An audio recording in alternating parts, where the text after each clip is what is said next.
El título ¿es necesaria la formación política a los militantes de un partido político?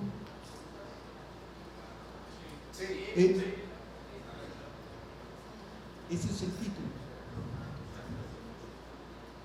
El título que encabeza esta presentación es por una parte evidentemente provocador y por la otra una invitación al conocimiento crítico con la esperanza que posibilite en los participantes de este encuentro la apertura de la reflexión y la discusión constructiva. En efecto, el primer aspecto que señalo puede causar al menos estupor, factor afectivo que tal vez impide el tránsito a lo cognitivo. Sin embargo, mis pretensiones no son que a lo largo de la lectura de estas líneas los participantes de este encuentro puedan ir confrontando algunos de los temas que intento abordar para confrontarlos con la realidad social política en que estamos inmersos en la actualidad e ir sacando conclusiones que nos vayan acercando a la cuestión de la necesidad de la formación política dentro de Morena. La pregunta central que me hago como hilo conductor para este trabajo es: ¿cuál sería la causa principal que de hecho los partidos políticos de México no establecen como un aspecto fundamental de su trabajo la formación política de sus militantes? Y esto que les señalo a mí me llama extraordinariamente la atención. Yo puedo, con mi IFE, ir a un partido político, inscribirme, y ya. Y eso pasa al IFE y soy militante de un partido político.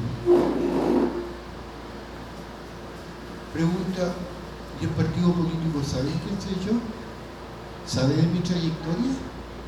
¿Sabe por qué y para qué estoy ahí? Eso a mí me ha llamado profundamente la atención. Incluso yo me acuerdo de que cuando me naturalicé en 1990, el partido fundamental de izquierda en ese tiempo era el PRD.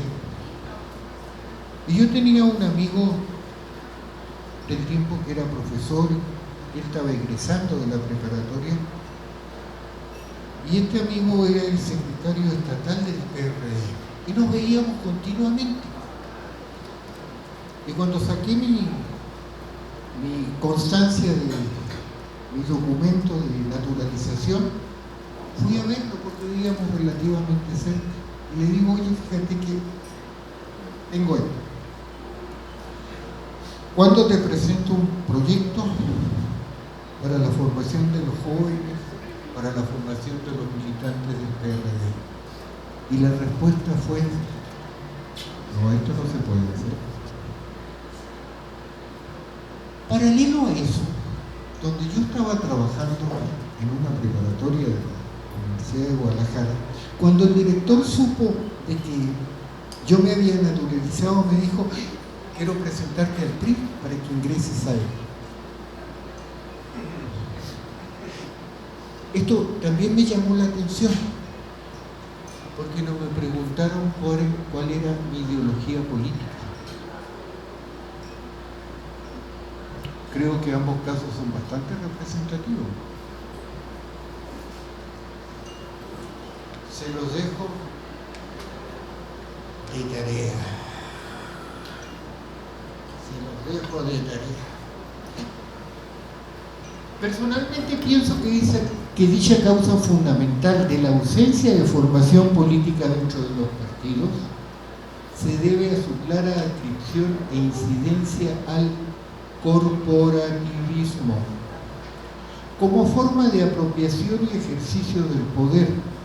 Dicho corporativismo además rige las variadas estructuras sociales, básicamente la política, con un efecto multiplicador a casi el resto de la sociedad, dentro de cuyos principales resultados negativos es posible citar, entre otros, el amiguismo, el compadrazgo, el influyentismo, el oportunismo, el hueso, el moche, el caciquismo, la sumisión, modos de relacionarse social y políticamente que, a su vez, dan lugar al conflicto de intereses, la corrupción, la impunidad, con la consiguiente ruptura o ausencia del Estado de Derecho.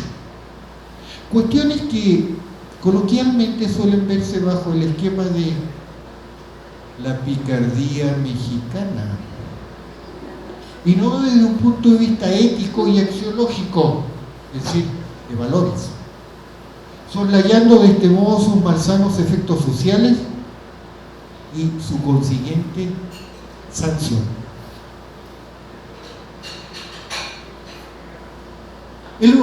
El corporativismo mexicano ha sido definido por Philip Schmitter como, comillas, un sistema de representación de intereses en el cual las unidades constitutivas se organizan en un limitado número de categorías singulares, compulsorias, no concurrentes, ordenadas jerárquicamente y diferenciadas funcionalmente, reconocidas y autorizadas, si no es que creadas por el Estado, y a las que se le concede un exclusivo monopolio de la representación dentro de sus respectivas categorías, a cambio de observar ciertos controles en la selección de sus líderes y en la articulación de sus demandas y apoyos.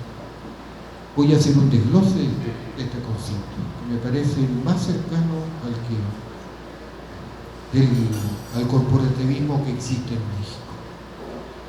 De acuerdo al concepto en sí, ya podemos determinar algunos de sus elementos constitutivos, a saber, es un sistema de representación de intereses. Por tanto, se trata de un conjunto de elementos interrelacionados con un mismo propósito. Y allí cabe preguntarse, ¿cuáles son los intereses, propósitos o fines que persigue el sistema de representación de intereses? Al mismo tiempo, al ser representante, actúa oficialmente en nombre de otros, defendiendo y protegiendo sus intereses.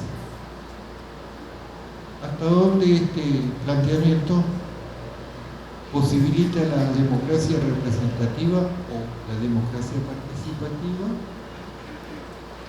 Pregunta que me hago. Siguiendo el concepto de Schmitt, este prosigue sosteniendo que el sistema está integrado por unidades que se organizan en un limitado número de categorías singulares. Dicho de otro modo, su conformación o integración es a partir solo de personas que pertenecen a un determinado grupo social. De allí que el criterio de selección y por ende el de marginación o exclusión de otros grupos, estamentos, sectores o clases sociales. Vayan pensando en la CTM. Estas categorías poseen características que les son propias. En primer término, son compulsorias. ¿Qué es eso? Significa que la sociedad en su conjunto ha de darle satisfacción a sus intereses propios. Dicho de otro modo, el conjunto de la sociedad tiene que aceptar los intereses de ese pequeño estrato y ponerse al servicio del pequeño estrato. ¿Qué pasa con el resto de la sociedad y los intereses y necesidades del resto de la sociedad? Pues ¿dónde están?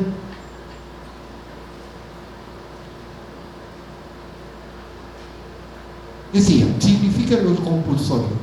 Significa que la sociedad en su conjunto ha de darle satisfacción a sus intereses propios, lo que implica que sus fines o intereses se encuentran por encima de otros fines de un sector, sectores o clase social diferentes.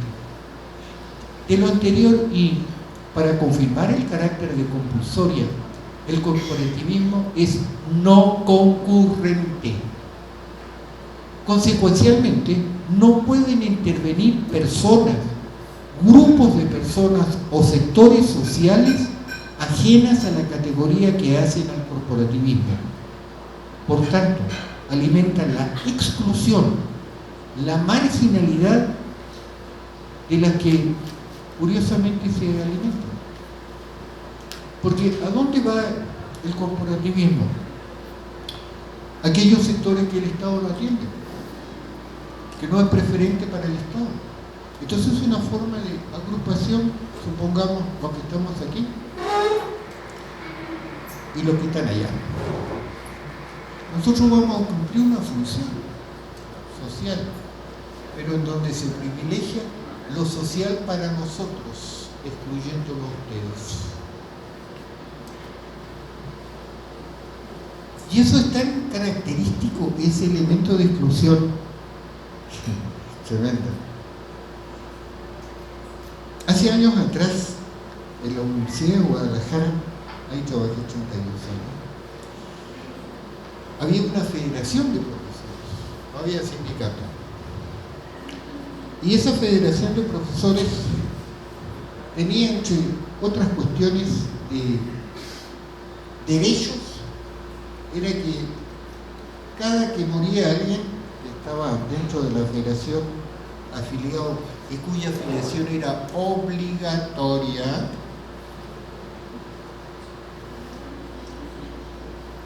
se llama por cada fallecimiento 100 pesos teníamos que cobrar. Y nos dimos cuenta que cuando se establece esa norma, a los pocos meses, la cantidad de muertos era impresionante. Se morían de a montones. Entonces, en la prepa donde yo trabajaba, citamos al presidente o secretario, es decir, el mandamás de la Federación de Profesores, que falleció Genaro Cornejo. Y hicimos la asamblea en el auditorio. Y me acuerdo que dentro de las cuestiones que se le preguntaba, yo pregunté y en tanto levanté la mano y me vio Genaro y me dijo, ya salió el peine. Después pregunté a los compañeros qué significaba eso. Tenía poco tiempo. Y le dije le expliqué el problema y qué estaba pasando y que no rendían cuenta de eso. Se indignó el dirigente y dijo, ustedes no me pusieron aquí y no tengo por qué darles cuenta a ustedes. Hasta luego.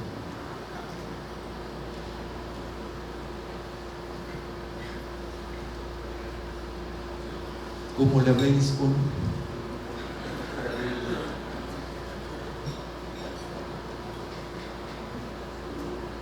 Impresionante. Y el director decía de esa preparatoria, fundamentalmente me lo decía a mí, no sé por qué, todavía no lo entiendo, soy corto de entendedera yo, me decía, oye, aquí no hay que pelearse con la cocinera. La cocinera siempre está arriba, aquí no está abajo, ni está en sentido horizontal. La cocinera es la que tiene el poder, pues. No sé si ustedes han vivido algo así. A mí me llama la atención eso todavía. Prosigo. Otro rasgo propio del corporativismo, conforme al concepto en análisis, es que en su interioridad se encuentran ordenadas jerárquicamente. Por lo tanto, estamos frente a una estructura piramidal. Lo que determina la verticalidad en el ejercicio y concepción del poder. Por ello el poder se piensa, diseña y ejecuta desde la cúpula de la estructura corporativista, ya sea esta política, laboral, educativa, cultural, económica, por señalar solo algunas. Así aparecen para consolidarse internamente cada una de sus categorías en una posición social diferenciada, los de arriba y los de abajo. Subrayo, dentro de la misma estructura corporativista. Desaparece así la posibilidad de generar ciudadanos gracias a una doble exclusión interna en el corporativismo mismo. Piensen en el ejemplo que les puse yo. Yo era miembro de la federación, como los compañeros que estaban en el auditorio, y el dirigente dice, no tengo que darles cuenta a ustedes, hay una exclusión. Y ese mismo corporativismo en relación con lo externo, los que no eran de la universidad, también los excluye. Ya veremos por qué y cómo.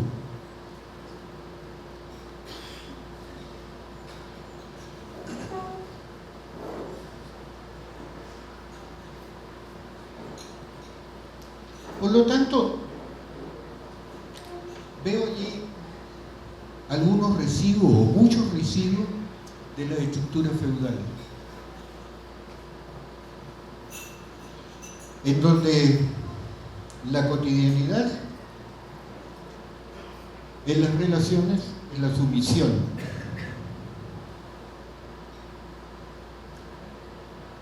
No sé, aquí los jóvenes no han visto esto, pero sí a mí me llamaba mucho la atención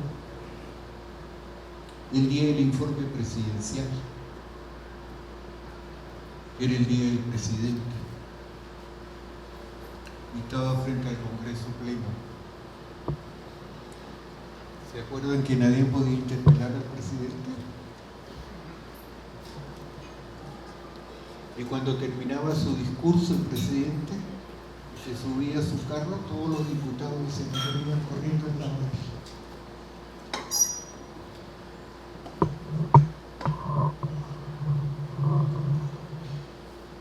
Y era normal.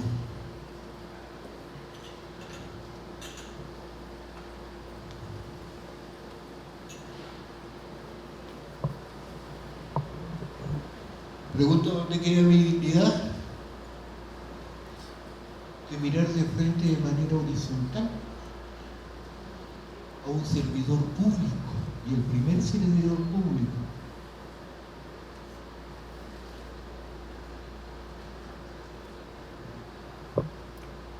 Pregunta, ¿qué eso pasaba ahí nomás?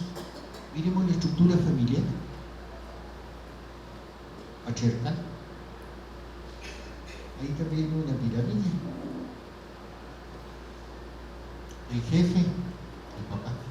La jefa, la mamá. Si el jefe y jefa da órdenes, hay que cumplirlos. Y se no vienen los castigos. Esa educación informal nos estará preparando para las relaciones sociales.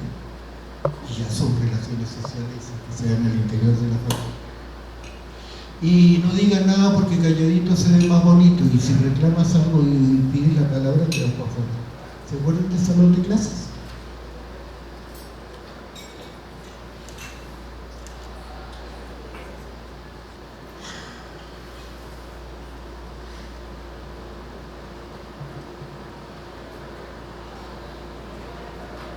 Fíjense ustedes que donde yo trabajé 32 años, era el único que trataba de tú al director. Perdón, al licenciado. Oye, pero si aquí habemos muchos licenciados, sí, pero él es el licenciado. ¿Qué se ha internalizado en nosotros? Relaciones de poder, en que en una parte y en un momento en la sociedad tenemos el poder y lo usamos así, y en otro momento, en la misma sociedad, en su cotidianidad, somos los sumisos. ¿Reflexionamos sobre las máscaras? Aquí me pongo la máscara de jefe y en otro lado tengo que quitármela. ¿Y dónde estoy yo efectivamente? Doble personalidad, necesitaremos psicólogos sociales para todos nosotros o nosotros podemos hacer la tarea de desajenarnos y desajenarnos.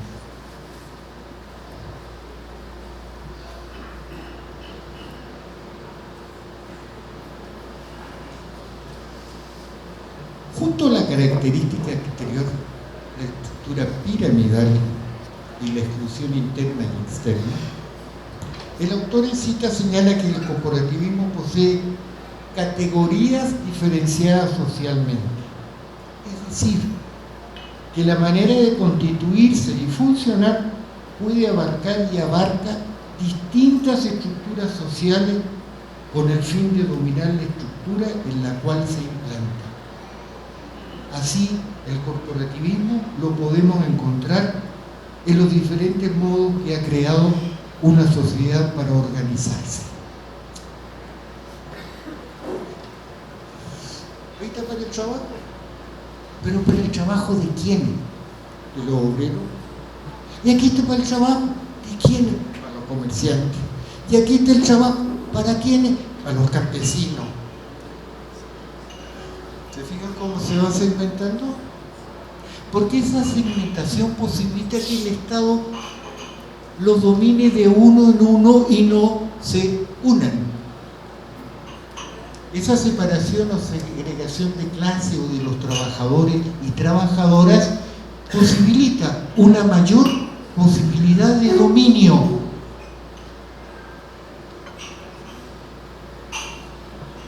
Como dice el dicho del será, pues eso es lo que están haciendo y no nos damos cuenta. Y nos peleamos con el del lado y nos pasa lo mismo. Tenemos los mismos problemas. Lo que le pasó al PRD, pues, archivo, cuotas de poder. ¿Dónde está la acción colectiva?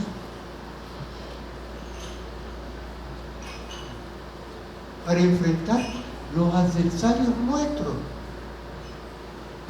los reales. No tenemos capacidad de consenso, de acordar. Al chicharrón nomás no hay nada. Qué bueno, hombre, que bueno el chicharrón, pues ojalá truene fuerte para que no haya chicharrón.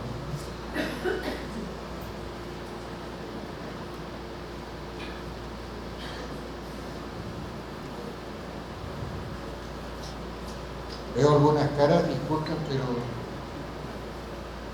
mí me gusta decir lo que pienso y siento.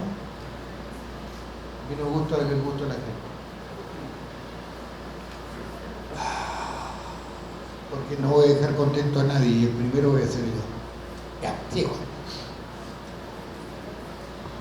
¿Dónde estaba? Ya está.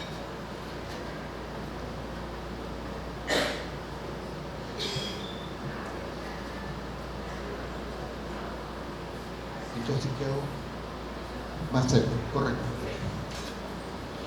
Ahora bien, el papel del Estado frente a la organización y funciones del corporativismo es avalar su existencia, respaldarla, garantizarla, reconociéndola como un modo de socialización válida. Si es que el Estado no ha sido creador de la organización del corporativismo. En ambos casos, el Estado se asienta y busca legitimarse vía el corporativismo, de modo directo cuando es creador de él y de manera indirecta cuando asume el rol de acreditador y aceptador. Junto a lo anterior, a esos corporativismos el Estado le confiere el monopolio de la representación de las estructuras en las cuales se instala. Acuérdense que cuando había que resolver la cuestión de la demanda salarial, los gobiernos anteriores no hablaban con todos los sindicatos, que no eran muchos. Hablaba con el secretario general de la CTM y punto. Y lo que se definía allí era para todos. con el letrero que era válido ahí: jodidos, por favor, absténganse. Por consecuencia, lo constituye en su único interlocutor social. Al ser esto así, las estructuras corporativas propician que se establezca un estado hegemónico, en donde ese estado establece acuerdos solo con esas estructuras corporativistas. Por lo tanto, esas estructuras corporativistas son un pararrayos de los conflictos sociales. Son el atajagones. El Estado no se enfrenta con los conflictos sociales. Tiene como intermediario, como barrera, a esas estructuras corporativas. Y así el Estado sale incólume. La responsabilidad no es mía, entonces, es de las estructuras corporativistas. ¿Está claro eso o no? Me imagino que más de alguien lo ha vivido. Guarda la pregunta, viejo.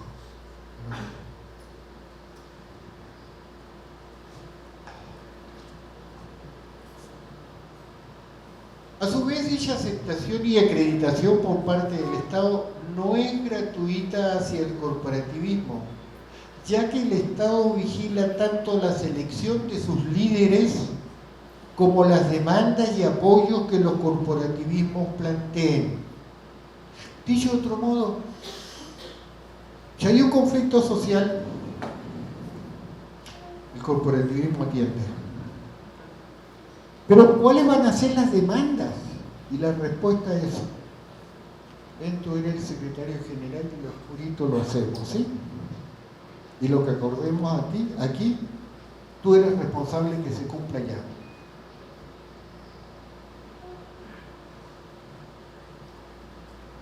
Pregunta, yo siempre me hago preguntas tontas. ¿Dónde están los ciudadanos ahí? ¿Dónde está la pluralidad? ¿Dónde está lo dialógico? ¿Dónde está la interlocución? ¿Dónde están los derechos reales de los sujetos que dicen ser representados? ¿Dónde? Entonces a mí me anulan como individuo y ciudadano. Yo no existo, soy un número más.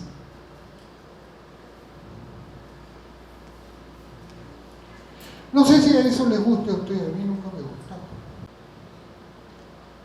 De lo antes expuesto, sería necesario poner algunos ejemplos concretos para abonar una mayor claridad sobre el tema.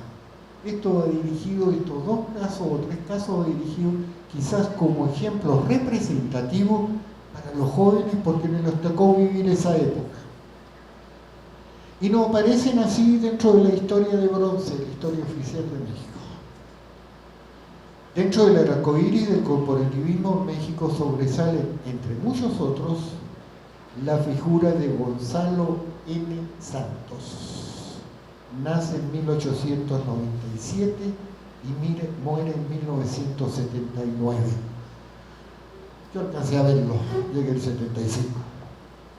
Protagonista representativo del México bárbaro y el caciquismo, que en la democratización del país ve a su enemigo y toda su vida se dedica a luchar contra ella, claro que acompañado socialmente.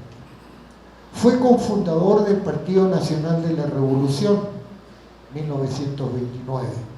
Circuló por diputaciones, senadurías, gobernaturas, secretaría de Estado. Llegó hasta ser embajador en Bélgica. Como dato anecdótico de su formación, a su nombre le agregó la N. Así no fue inscrito él, ni bautizado, con el fin de romper el maleficio de las 13 letras que conformaban su primitivo nombre. con la N llegó a 14 letras.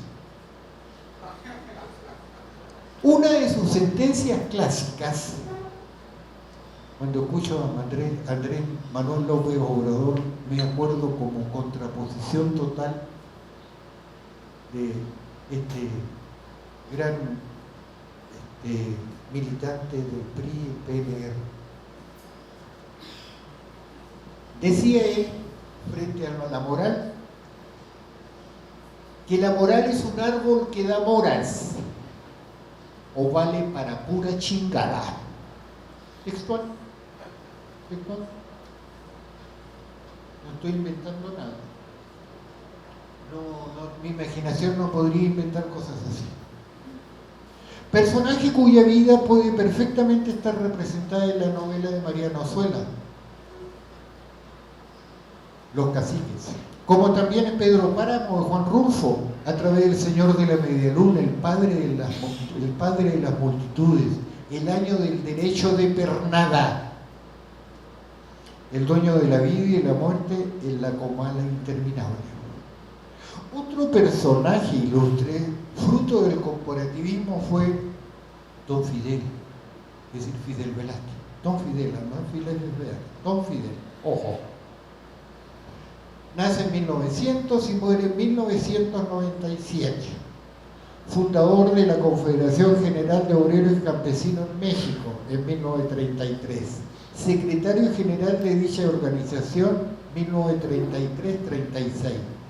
Secretario de la Organización de la Confederación de Trabajadores de México, CTM, 1936-1941.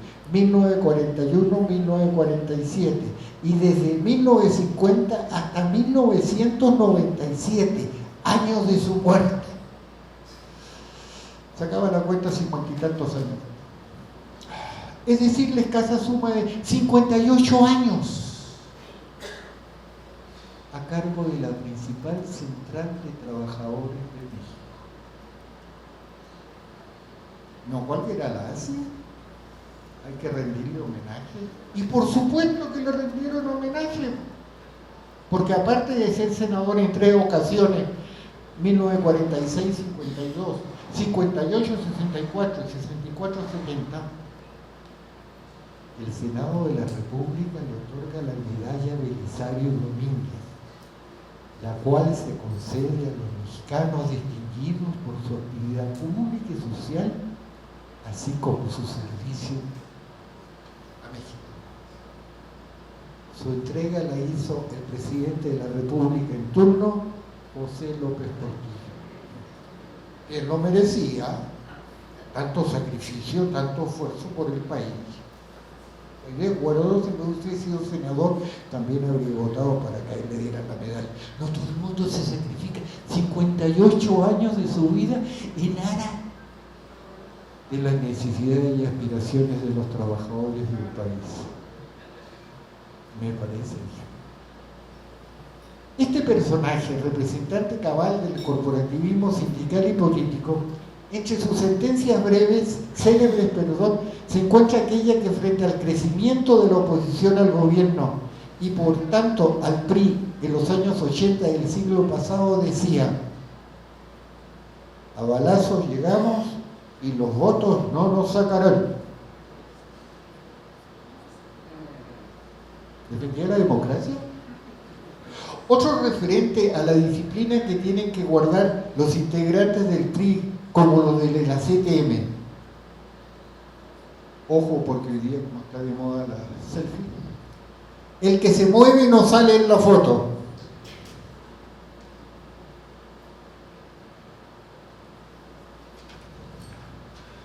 No sé si eso tenga que ver con la sumisión y la humillación, no tengo idea. Pienso que cada uno de los que hoy estamos presentes en esta actividad nos hemos encontrado, tal vez enfrentado a algunos de estos personajes productores o reproductores del corporativismo, especie que al parecer públicamente se encuentra en extinción, pero que en la cotidianidad vuelve a aparecer y a reaparecer. Como en el poema del dinosaurio de Augusto Monterroso. Cuando despertó, el dinosaurio todavía estaba allí. De acuerdo a lo antes dicho del corporativismo, y si esto lo aplicamos a nuestra realidad mexicana actual, podemos encontrarnos que la gran mayoría de su sociedad contiene claramente dicho corporativismo, o bien algunos elementos en contraposición al programa de gobierno que Morena ha establecido. Entre otras transformaciones, una modificación radical de nuestra democracia representativa con claros rasgos corporativistas para dar lugar a la democracia participativa,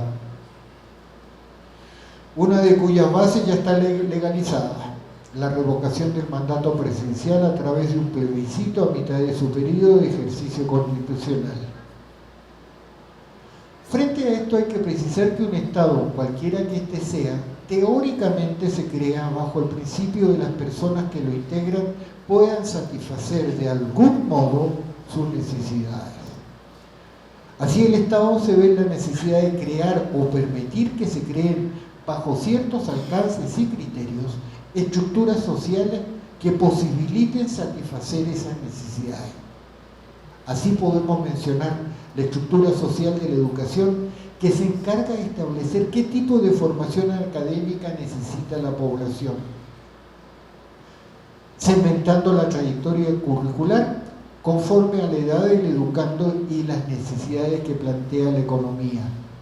Vemos en este caso la ligazón que debería existir entre educación, trabajo y economía. Dicha liga tendría que estar articulada interactiva y transversalmente, no solo con el mundo del trabajo y la economía, sino que también, y a manera de ejemplo, con la salud, alimentación, la cultura, las artes, entre otros.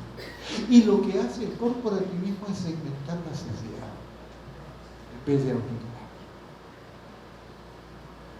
Y esa segmentación social también, porque yo soy parte de la sociedad, ahí me he educado, ahí he aprendido. Y tengo que tener muy claro que yo solo puedo hacer, no sé ustedes, yo solo puedo hacer lo que he aprendido, lo que sé. Lo que no sé no lo puedo hacer, tengo que aprender a hacerlo. Y si hemos tenido solo este tipo, o fundamentalmente este tipo de formación corporativista, tendría que empezar por mí mismo.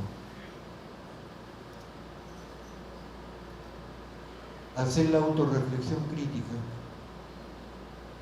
con el objeto de poder ir quitando esos elementos.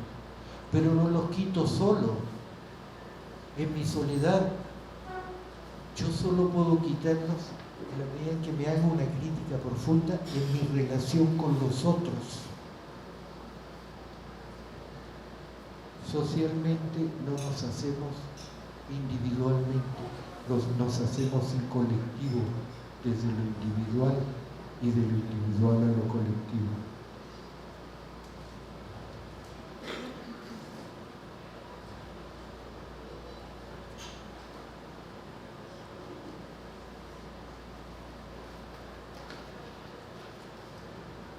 Ahora bien, para determinar a qué sectores, segmentos o clases sociales el Estado presta atención preferente para satisfacer sus necesidades a través de sus estructuras sociales, basta con examinar cómo se reparte la riqueza económica de una sociedad.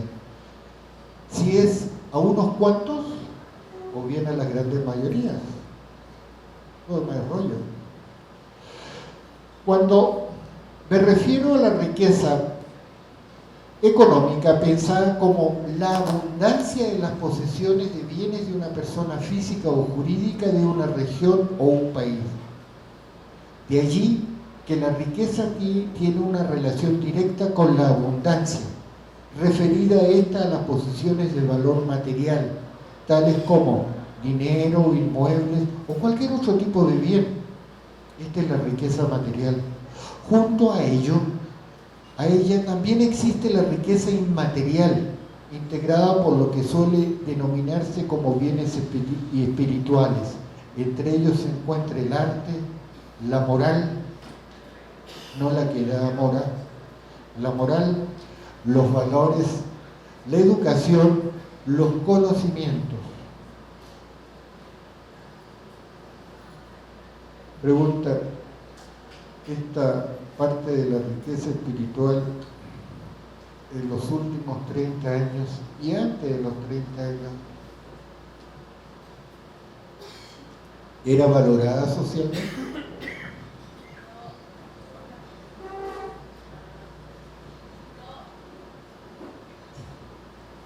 No lo sé, yo viví en otro país. Venía yo como alienígena, como dicen la esposa de Piñera allá en Chile.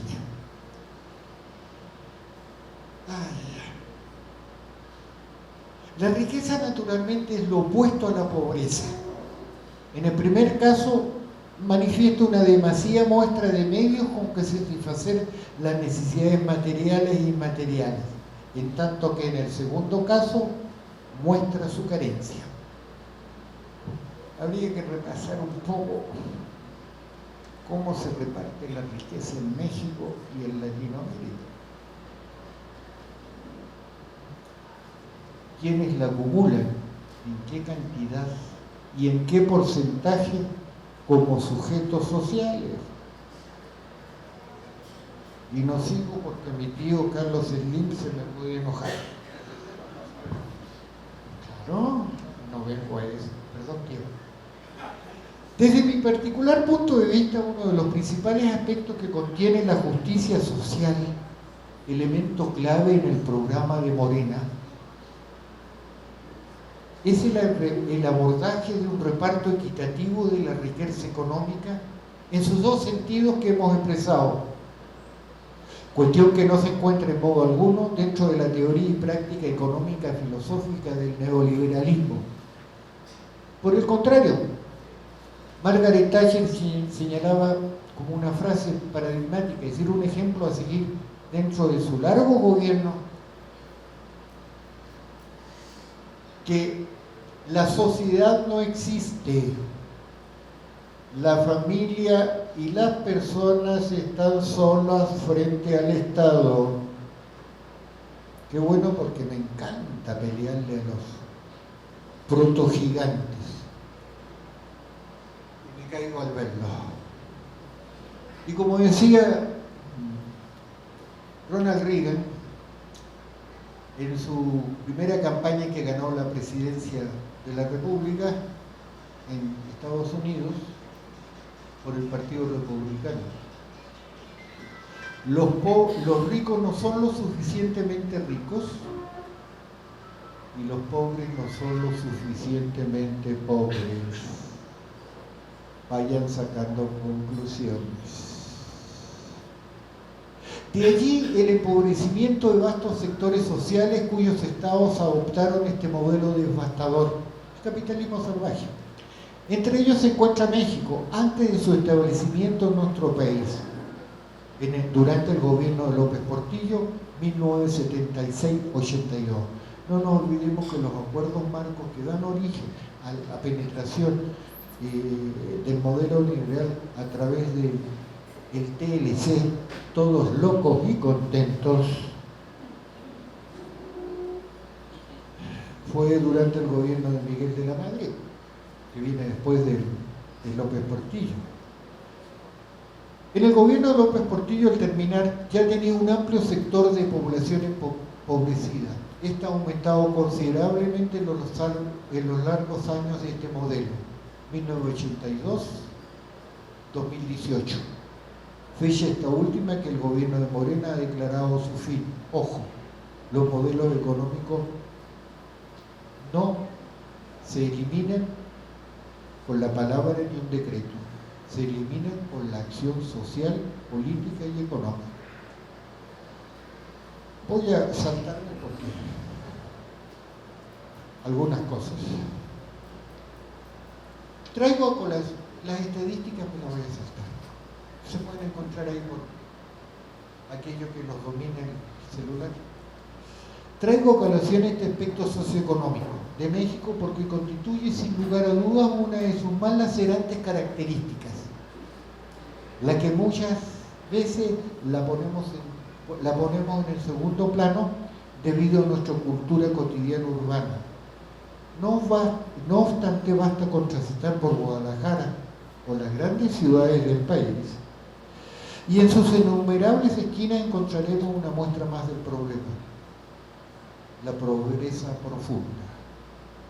Recordemos, no puede haber un gobierno de ricos con un pueblo de pobres, y la política es para satisfacer las necesidades de los pobres. Erradicar la pobreza en México, tanto en su aspecto material como inmaterial, es una tarea que requiere de una nobleza solidaria inmensa, que demanda no solo un trabajo económico que parta desde el Estado, sino también educativo e ideológico. Y aquí, desde mi perspectiva filosófica política, es donde también debe de incidir de modo indispensable la acción del partido político, en este caso Morena, en el cual sus militantes pueden desarrollar los trabajos tanto de su propia educación política como con la sociedad, en especial con aquellos estratos o sectores sociales más vulnerables, bajo el criterio de ser un elemento coadyuvante, por lo tanto no paternalista. Eso se lo dejamos al corporativismo, dialógico, solidario, finalidad última, pienso yo, de la educación del militante. Sobre el particular, Morena establece en el Reglamento de Educación y Formación y Capacitación Política, artículo 3, que la formación ideológica y política de los protagonistas del cambio verdadero, así como la preparación para la participación activa de sus militantes en los procesos electorales y movimientos sociales, constituyen tareas fundamentales de carácter permanente. A su vez, en su artículo 4 explicita cómo concibe la formación política, y que a la letra dice: se entiende por formación política al conjunto de procesos de enseñanza-aprendizaje sistemático y planificado en materia político-ideológica, orientados a desarrollar conocimientos que permitan en su conjunto fortalecer la participación política de los protagonistas del cambio verdadero, así como para el desarrollo de la acción política de Morena, con una perspectiva de género, visión histórica y amor a la patria. En tanto que los artículos 6, 7 y 8 del reglamento en cuestión conceptúan la formación política, la capacitación política y la divulgación. 3 años. Para el primer caso, la formación política señala que se entiende por formación política al conjunto de procesos de enseñanza-aprendizaje, sistemático y planificado en materia política, ideológica, orientado a desarrollar conocimientos, que es lo que ya vimos, que está como lo principal en el reglamento, el artículo casi inicial. En tanto que el artículo 7 considera la capacitación política como al conjunto de procesos de enseñanza-aprendizaje, técnico y operativo dirigido a dotar de herramientas a los militantes o dirigentes de Morena que les permitan cumplir tareas u objetivos específicos. Dicho de otro modo, se va echando aquí la educación. Finalmente, en su artículo 8 del reglamento en cita precisa que la divulgación es el conjunto de actividades dirigidas a transmitir el conocimiento sobre Morena, sus propuestas y documentos básicos, así como los materiales que se produzcan para las tareas de investigación, análisis y discusión sobre la problemática del país. B. Mantener la presencia de Morena en espacios de análisis y debate de aspectos teóricos, estratégicos o coyunturales que se den a través de medios electrónicos e impresos. Pienso que reglamentariamente y conceptualmente la cuestión de la preparación política de los integrantes de Morena está diáfana, está clarísima. Pero desarrollarla plenamente al interior del partido y en su razón de ser en la sociedad mexicana es una tarea pendiente. Yo creo que la mesa está puesta, con pastel y todo. Faltan los platillos, falta el servicio y ponerle comidita. Y luego comer y digerirla. Muchas gracias.